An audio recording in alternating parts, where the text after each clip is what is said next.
What's been missing from some of my criticisms of the way in which some progressives have been activating since the election on November 8th of our first orange president, uh, some of the criticisms have been missing specific actions that progressives should be taking over the next year or two. What should the playbook be for progressives?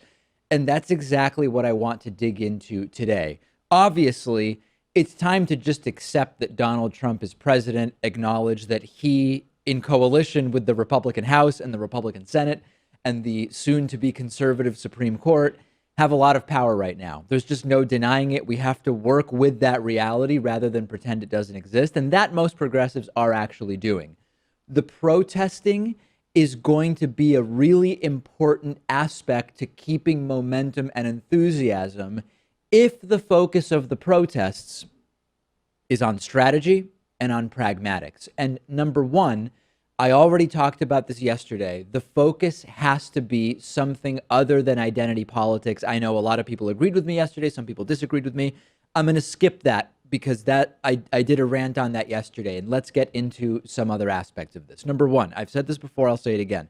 When Trump does something good, we have to say we agree with it. Now, the whole withdrawing us from TPP, which I'll talk about later, it's just optics. TPP was dead anyway, and I'll get to that. But in any case, if as progressives we don't want TPP, then we still recognize that withdrawing the U.S. from TPP is the right thing. Trump has talked about making sure everyone has health care. Yes, the people he's appointing to figure out what the replacement to Obamacare will be are total crony capitalist crony capitalists. I don't know what else to call them. And more than likely, whatever the replacement is going to be a big boon to big corporations and profits. But we still need to, at least until it's clear that the proposal is not going to be good, say, hey, you said you wanted healthcare for everybody. We're going to hold you to that because we agree with that. Acknowledging that there is a threat worldwide from radical Islamic terrorism, even though Trump takes it too far, even though in the U.S. most terrorism is committed not by Muslim extremists, but by white men, we still can say, okay, that is an issue in the same way that President Obama said that that is an issue. And sometimes ostensibly non-interventionist ideas from Trump about some things, even if for the wrong reasons, can be sort of agreed upon by progressives. But what about the activism? Let's dig into that. Number one, let's start passing ranked choice voting at the state level. This is also known as instant runoff voting. Maine did it. This helps third parties enter viability without a risk to the more mainstream liberal or center-left politician. National popular vote initiative within states. Our system gives disproportionate power to rural voters, and a popular vote system would require candidates to cater to the needs of U.S. voters more evenly. Take a look at this picture, which I'm going to put up for our TV audience.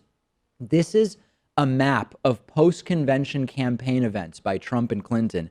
As you can see, we've got an electoral vote, but this doesn't look too evenly spread to me. The idea, Pat, of the electoral vote is we're not going to give tons of power to the cities and having politicians focus there. Well, they just focused in other arbitrary places. That's the point of the Electoral College. You only have to appeal to a certain number of states, being Ohio, Pennsylvania, Florida, and that's where the election's decided. No doubt. 11 states have already entered into the National Popular Vote Interstate Compact, and if we get 270 electoral votes total there, we essentially have pushed a national popular vote. We have to work for voter turnout increase. Low voter turnout almost always benefits Republicans or the more conservative candidate in the election. If you've got two Republicans or two Democrats in a primary, for example, we can work on this through registration, through organizations, or on your own. And we've got to fight voter ID. Voter fraud in the way that Republicans say it is a problem. People voting twice, people lying about their identity, etc.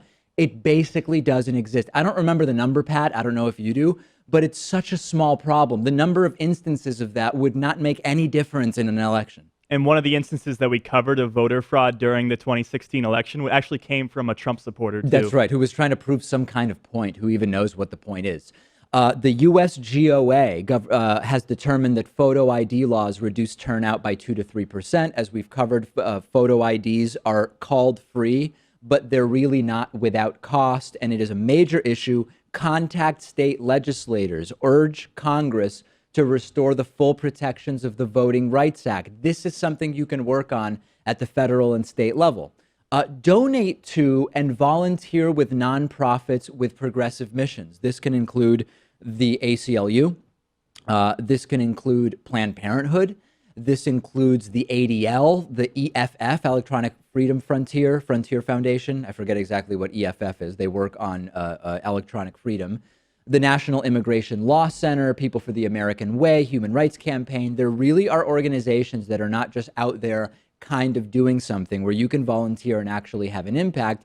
And elections activism over the next 2 years. Let's first look at what there is to work on in 2017. Okay, we will start there.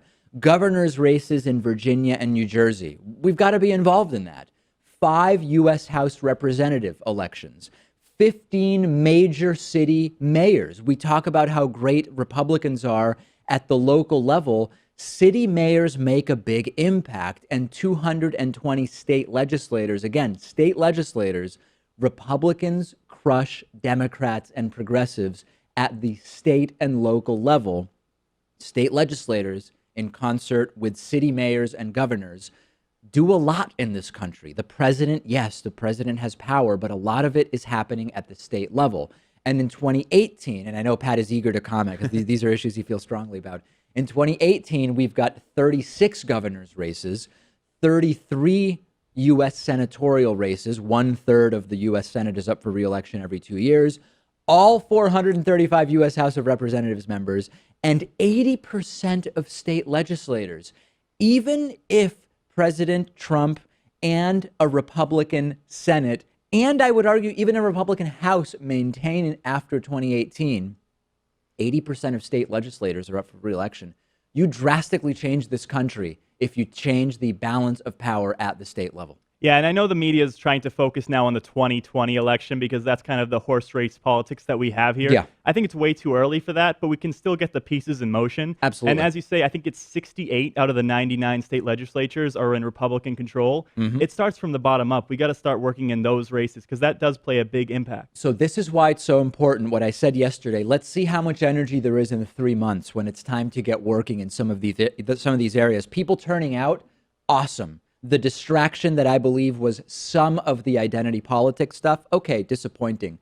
But there's a lot to work on here. And then in the background is the 2020 census, and we've talked about that before. I mean, if we're going to fix congressional gerrymandering, it's going to happen after the 2020 census. And that is something that progressives can also be involved in. Too early to get into that right now, but we're not that far from starting to prepare for that. There is a lot to do here, and I hope you'll be involved.